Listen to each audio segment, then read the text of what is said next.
Ketika Tuan Haji Dasril, saya ingat, cuman pura-pura aja. Orang tulisannya ada kok.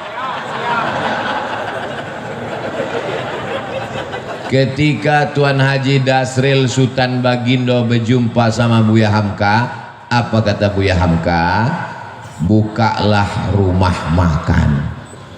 Karena ketika orang sampai di rumah makan, yang pertama kali dikasih air minum.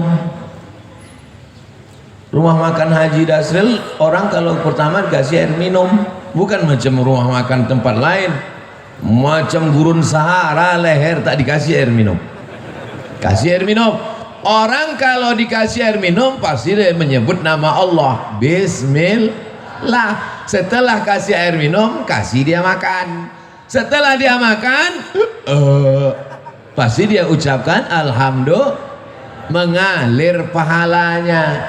Hidup simple, rezeki datang dari Allah. Lapangkan leher orang, penuhkan lambung orang, dia bayar Alhamdulillah, tak dibayar na'udzubillah. Insya Allah rezeki melimpah ruah. Akhirnya dibukalah ini, muncullah begadang 5. Boleh tak begadang?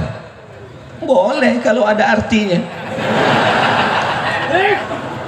Begadang boleh saja kalau ada artinya.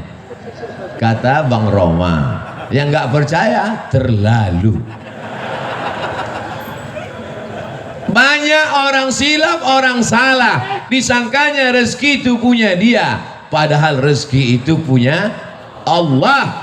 Carilah dengan bismillah, tutuplah dengan alhamdulillah, maka rezeki melimpah ruah. Haji Dasril Sultan Bagindo contohnya. Mau percaya alhamdulillah, nggak percaya bukti sudah ada. Saudara yang dimuliakan Allah SWT, orang dulu cari rezeki itu simple, mudah. Bangun pagi, sholat subuh, ke surau, ke masjid, ke langgar, ke musola, pulang ke rumah, sarapan, pergi ke kebun.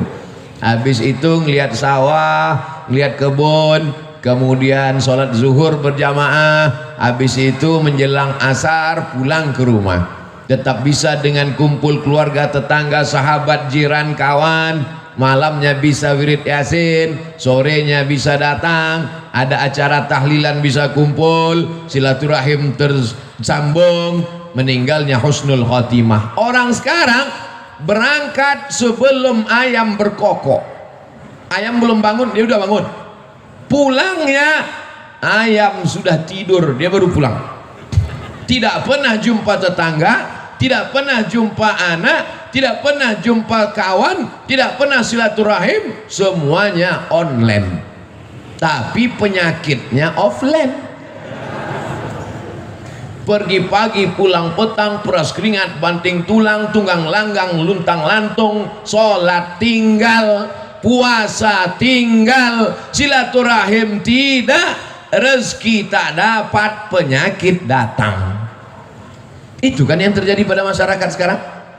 Ke masjid tak pernah, yang dicari rezeki, bolak-balik kemana-mana cari duit. Setelah duit dapat, bulat-bulat diserahkan ke dokter spesialis. Dapat duit 1 koper, dimakan tak bisa. Mau makan nasi diabetes, mau makan gulai kambing kolesterol. Apalagi sempat menikmati hidup?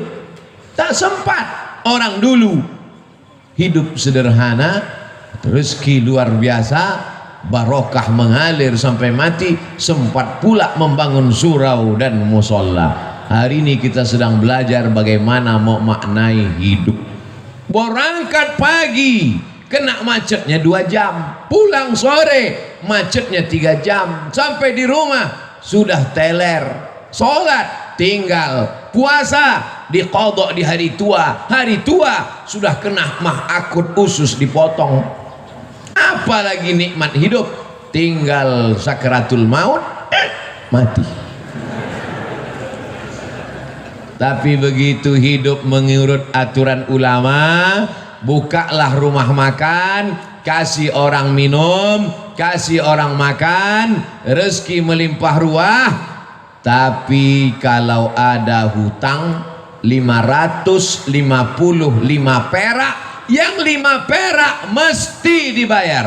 Pesan Buya Hamka, 555 perak utang engkau kepada non muslim, yang 5 perak mesti kau bayar. Kenapa? Karena kalau tak kau bayar, kau akan cari dia di akhirat. Kemana kau mau mencari dia? Itu dipegang oleh Haji Dasril Sultan Bagindo sampai umur 79 tahun. Amanah, jujur, kata orang sekarang, berintegrasi, berintegritet, berjujur, amanah. 5 perak guys, 5 perak, 555 perak. Adik-adik sekarang yang muda-muda masih sempat nengok duit limper? Nggak pernah. Yang senyum berarti udah tua. Saya masih sempat beli bonbon limper 5 perak, gambar burung. Duitnya itu tidak terlalu terang. Kalau duit 100 terang dia. Duit 5 perak, 5 perak kata Buya Hamka, kalau kau curang, maka nanti kau akan membawa kecurangan itu pada hari kiamat. Itu dipegang Haji Dasril sampai hari ini. Ustadz kok tahu? Saya kan sebelum ceramah saya cari bahan duluan. Saya ngobrol-ngobrol terus. Maka saya kalau ketemu sama orang, banyak orang kalau ngobrol sama saya, Ustadz ternyata kalau di luar mimbar Ustadz pendiam ya. Ngapain saya ngobrol? Saya ngomongnya di pas ceramah aja. Pas nggak ceramah masa saya ceramah juga? Kalau ada orang ngomong saya dengar. Oh, perjalanan hidup yang luar biasa. Oleh sebab itu maka buah dari yang kita lihat sekarang ini adalah buah dari kejujuran. 5 perak mesti kau balikkan. Ini kadang kita dikasih orang belanja, nih 100.000, beli nasi bungkus 1 harga 15.000, 85.000 halal. Tak dibalikkan, balikkan. Ingat pesan Buya Hamka ke Haji Dasril, 5 perak. Kenapa tak kau balikkan 5 perak? Alah sikit aja kok. Gara-gara 5 perak itulah kita masuk neraka jahanam. Malunya. Kenapa dia masuk neraka? Korupsi 5 miliar. Bangga kan? Kenapa masuk neraka? Karena menggelapkan APBN. Keren kan? Kenapa masuk neraka? Karena 5 perak. Nerakanya sama pula tuh. Bukan neraka 5 miliar sama 5 perak lain. Yang 5 perak nerakanya 25 derajat Celcius. Mendidih juga otak kepalamu. Diletakkan batu kerikil di tapak kaki, mendidih otak. Yablugh ka'baihi, sampai ke mata kaki. Yaghli biha dimaghuhu, mendidih otak di kepala. Allahumma ajirna minan nar, Allahumma ajirna minan nar, Allahumma ajirna minan nar. Dosa kepada Allah bisa ditebus dengan istighfar, tapi dosa hutang kepada manusia bisa? Gak bisa. Pergi kau ke Makkah nanti setelah habis Covid, menangis di pintu Ka'bah, maafkan ya Allah, 5 perak. Habis tisu setengah kotak, bisa lunas yang 5 perak. Maka aku sampaikan pada jamaah, bayarlah hutang pada tempatnya. Ustaz nyindir nih? Enggak, saya cuma ngasih tahu supaya jangan sampai kita mati su'ul khatimah. Orang yang doanya tidak dikabulkan Allah, tak diterima Allah. Mengapa doanya tak dikabulkan Allah? Mata'amuhu haram, makan haram. Masrabuhu haram, minumannya haram. Malbasuhu haram, pakaiannya haram. Kenapa? Gara-gara memakan duit orang. Ajarkan anak-anak kita jujur. Ajarkan anak-anak kita berkarakter. Jangan sampai dia makan Kenapa? Apa masalah? Orang itu kesilau di luar. Itu tak masuk surga kan? Tembakan ke orang itu jendela.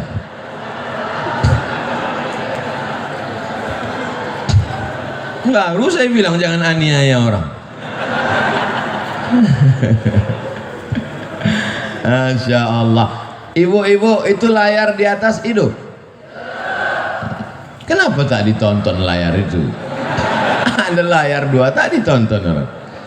Itu panitia tidak mau zolim, makanya dipasang layar. Di luar pakai ada layar mereka. Itu juga mereka sangat takut matahari terbit, karena kalau matahari terbit gambar itu hilang. Layar itu kan adanya kalau gelap kan, macam nonton layar tancap mereka tuh di sana. Tapi insya Allah walaupun mereka di luar, mungkin mereka lebih dulu masuk surga dari kita. Mungkin. Man kharaja fi talabil ilmi, siapa yang keluar rumah untuk menuntut ilmu, fahuwa fi sabilillah, maka dia sama dengan orang berjihad fi sabilillah. Pelajaran yang kedua, apapun profesi kita, carilah profesi yang melapangkan kesulitan orang lain, yang mengenyangkan perut orang, yang melapangkan tenggorokan orang, yang memudahkan urusan orang, maka dimudahkan pula urusan hidupmu insya Allah. Ini sekarang orang ini otaknya sungsang, kalau bisa dipersulit kenapa dipermudah? Begitu kan prinsip orang sekarang, dipersulit, dipersusah, diperpayah. Begitu orang minta, Pak bisa nggak dipermudah? Wani piro, bayar berapa? Dunia ini tak sampai setengah sayap nyamuk. Kau tangkap nyamuk, ambil sayapnya sebelah. Itulah dunia. Itulah yang kau kejar dengan cara haram. Bantai saja, hantam kromo, sikut kiri, sikut kanan. Padahal yang dicari itu cuma setengah sayap nyamuk. Dunia kau kejar, akhirat melayang. Akhirat yang kau cari, dunia datang bersimpuh di bawah tapak kaki. Kalau tak percaya, tanya sama Haji Dasril Sultan Baginda, cemana dunia ini bisa datang ke tapak kakinya? Kejujuran, jangan makan duit orang walaupun 5 perak. 5 perak tak ada lagi Pak Ustaz, terserahlah, payah kali ceramah sekarang. Siap kita didik anak-anak kita jujur. Saya dulu kalau pulang bawa mobil-mobilan main-main, ditanya, dapat di mana tadi? Di jalan mak. Punya siapa? Tak tahu entah punya siapa. Balikkan di mana tempat kau dapat tadi. Kalau tak balik jangan pulang ke rumah. Mobil-mobilan kecil tuh menangislah membalikkan di tepi jalan. Bukan nangis karena jauhnya, sayang ini mobil bagus sekali, letakkan balik. Kalau tak kau balikkan, nanti mobil ini di akhirat akan sebesar mobil asli, kau akan pikul di hadapan Allah Subhanahu wa ta'ala. Cuman saya waktu itu kan anak kecil nggak paham. Kalau paham saya tanya, mana hadisnya, mana dalilnya. Setelah kuliah ke Mesir, belajar hadis, belajar ayat Quran, ternyata ayatnya ada. Wa may yaghlul ya'ti bima ghalla yaumal qiyamah. Siapa yang curang, dia akan membawa kecurangannya hari kiamat. Masuk ke rumah makan, rendang ada, gulai ada, sup ada, ayam goreng ada. Tiba-tiba bagian bawah ayam goreng itu diambil sikit, yang rendang dicolek sikit, yang jual nggak tahu, akan kau pikul 1/4 ayam goreng hari akhirat. Kalau ada nanti di akhirat yang mikul mobil dinas plat merah, keren kan? Kalau ada nanti yang mikul APBD, APBN, keren kan? Tapi kalau yang mikul ayam goreng, malunya Di akhirat mikul bakwan. Wa mayyalul, siapa yang curang, ya'ti bima walla yaumal qiyamah, kau akan membawa kecuranganmu pada hari kiamat. Dosamu kepada Allah, salat sunat taubat 2 rakaat, beristighfar, selesai. Tapi dosa kepada manusia bisa.